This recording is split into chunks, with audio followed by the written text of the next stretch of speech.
नमस्कार दोस्तों, आप सभी को अयोध्या धाम से मेरा राम राम है। इस समय एक फिल्म जो वेब सीरीज है घूसखोर पंडित को लेकर हमारे देश के ब्राह्मण समाज में काफ़ी नाराज़गी है। वैसे तो इसी नाराज़गी को देखते हुए सरकार ने इस पर प्रतिबंध लगा दिया है, लेकिन समझ में ये नहीं आता है क्या इस फिल्म को हाईलाइट करने के लिए एक जात विशेष का नाम दिया गया है और नाम देने वाले भी पंडित लोग हैं, निर्माता, निर्देशक, एक्टर, उसमें ज़्यादातर लोग ब्राह्मण ही हैं। ये सोची समझी चाल है या वास्तव में ब्राह्मणों के खिलाफ एक साजिश है?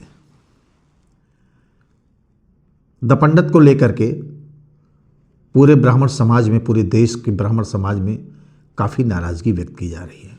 वैसे भी वर्तमान सरकार में को लेकर के कुछ ऐसे कार्य हैं। अभी यूजीसी का मामला आया था, उससे भी पूरा सवर्ण समाज नाराज़ था। अभी वो आग ठंडी नहीं हुई थी कि ब्राह्मण समाज को नाराज़गी के लिए एक सामने नया टाइटल आ गया, द बेईमान ब्राह्मण पंडित। मेरी समझ में इस बात नहीं आता, जो निर्माता, निर्देशक, जो फाइनेंसर, जो हीरो हीरोइन जिसमें होते, क्या उनके इतना थोड़ा सा भी कॉमन सेंस नहीं होता है किसी जात के खिलाफ इस तरीके से बताना? वैसे भी फिल्मों में क्षत्रियों को, ब्राह्मणों को हमेशा क्रूरता दिखाया गया, हमेशा लालची दिखाया गया है, हमेशा अत्याचारी साबित करने के लिए दिखाने का प्रयास सदियों से शुरू है। क्षत्रियों को आक्रांता बताया गया, ब्राह्मणों को दिमाग लगा करके लूटने वाला लुटेरा बताया गया। ये कम था क्या जो द ब्राह्मण बेईमान पंडित के नाम से ये नई वेब सीरीज आ रही है? क्या समाज में हम इतने गिर चुके हैं, हमारे भीतर इतनी गिरावट आ गई कि हम पैसा कमाने के लोभ में, पैसे को ले करके हम किसी समाज को टारगेट करें, हुटिंग करें? क्या ब्राह्मण समाज इतना गिरा हुआ है, सभी ब्राह्मण बेईमान हैं, या कोई भी जात के सभी लोग बेईमान हैं? किसी जात में कुछ लोग, किसी धर्म में कुछ लोग गलत हो सकते हैं, लेकिन ना तो समूची जाति गलत हो सकती है, ना तो समूचा धर्म गलत हो सकता है, ना तो उस जात के समूचे लोग गलत हो सकते हैं। फिल्म में कोई नाम टाइटल देना होता, कुछ और दे देते, कुछ और कर सकते थे। पंडित शब्द को ही क्यों टारगेट किया गया है?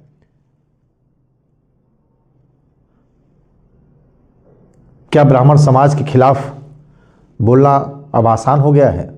ब्राह्मणों को दबा करके कोई भी कुछ कहीं कर सकता है, कोई कुछ बोल सकता है? अगर किसी भी समाज, किसी भी जात के खिलाफ कोई खुलेआम इस तरीके से एक बात करता है तो उस समाज के लोगों को पीड़ा अवश्य होती है। वही पीड़ा मुझे भी हुई है, और सबसे ज़्यादा पीड़ा इस बात की हुई है, उसको बनाने वाले, उसके एक्टर जो हैं, उसके निर्माता, निर्देशक जो हैं, वो ज़्यादातर लोग उसमें ब्राह्मण समाज के लोग हैं।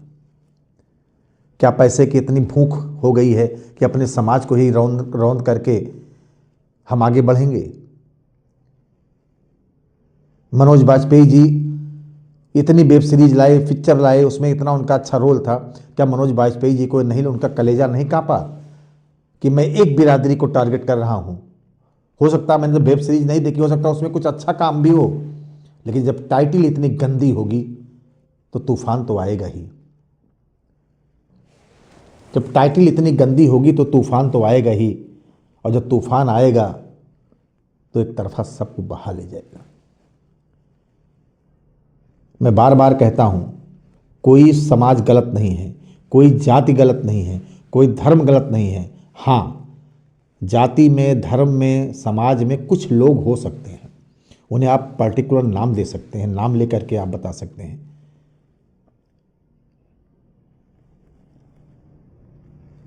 फिल्मों में क्षत्रियों का जिस तरीके से अपमान होता है, हमने इसके विषय में पहले भी बोला है, उससे क्षत्रियों को एकदम आक्रांता दिखा देते हैं कि सारा लूटपाट, सारी राज रियासत यही लोग ज़बरदस्ती करते थे। उनके साथ किसी न किसी पंडित को दिखाया जाता है, ब्राह्मण को दिखाया जाता है, चाहे वो लाला के रूप में हो, चाहे पटवारी के रूप में हो, चाहे वो गुरु के रूप में हो।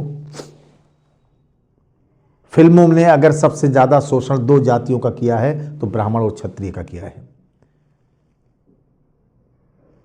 या तो फिल्म वालों को ये मालूम है जब तक ब्राह्मण क्षत्रिय को हम इसमें डालेंगे नहीं, उनका रोल को इस तरीके से नहीं बनाएंगे, हमारी फिल्म चलेगी नहीं। उनके लिए महत्वपूर्ण है। अरे आप समाज की दुर्दशा, आप सामाजिक समरसता लाना चाहते हैं, समाज की गंदगी को दिखाना चाहते हैं, तो किसी जात को टारगेट क्यों करते हैं? क्यों करते हैं आप? कोई अश्लीलता परोस रहा है, कोई समाज को टारगेट कर रहा है, कोई भ्रष्टाचार के आड़ में खुद भ्रष्टाचारी बन रहा है, दूसरे का भ्रष्टाचार दिखा करके खुद माल अपने पास रख रहे हैं, डकार रहे हैं। हम कहाँ जा रहे हैं? हमारी सोच कहाँ जा रही है? पैसा, रुतबा, धन, दौलत, बंगलो, गाड़ी, इसके लिए हम अपने देश की संस्कृति को मटिया मेट करने में लगे हैं। हमारे पुरखों ने इस देश में जो एक समरसता का, भाईचारा के जो नींव इतनी मजबूत रखी है कि अगर कोई दूसरा देश होता तब तो खंड खंड हो गए होते। ये हमारे पूर्वजों की देन है, हमारे मनीषियों की देन है, हमारे जो संत ऋषि महात्माओं की देन है कि इतना सब झंझावत झेलने के बाद भी हमारा देश, हमारा समूह, हमारा समाज, हमारा गांव, हमारा शहर बरकरार है। बेईमान पंडित टाइटल का मैं घोर निंदा करते हुए ये सरकार से मांग करता हूं, किसी भी जाति के खिलाफ, व्यक्ति विशेष के खिलाफ, जाति धर्म के खिलाफ ना हो। टाइटल कुछ भी हो सकती है, आप पिक्चर में कुछ भी दिखा दें, जो गलत करेगा वो गलत उसके पास जाएगा, जो सही करेगा उसके पक्ष में जाएगा। लेकिन किसी जाति के नाम पर इस तरीके से फिल्म बनाना, वेब सीरीज बनाना निंदनीय कार्य है। मैं इसकी कटु निंदा करता हूं और मैं सरकार देर से चेती, उसे बधाई भी देना चाहता हूं कि अभी यूजीसी का मामला ठंडा पड़ा भी नहीं था कि बेईमान पंडित आ गया। नमस्कार। आप सभी लोगों से मेरी विनती है, समाज के किसी भी करप्शन को, गलती को आप लोग उजागर करें, साथ गांधीवादी तरीके से उजागर करें। सोशल मीडिया प्लेटफॉर्म में आपके पास बहुत मजबूत ताकत है, उसमें आप रखें। कहीं भी भ्रष्टाचार हो रहा हो उसकी शिकायत करें, खुद पार्टी ना बने कहीं। नमस्कार।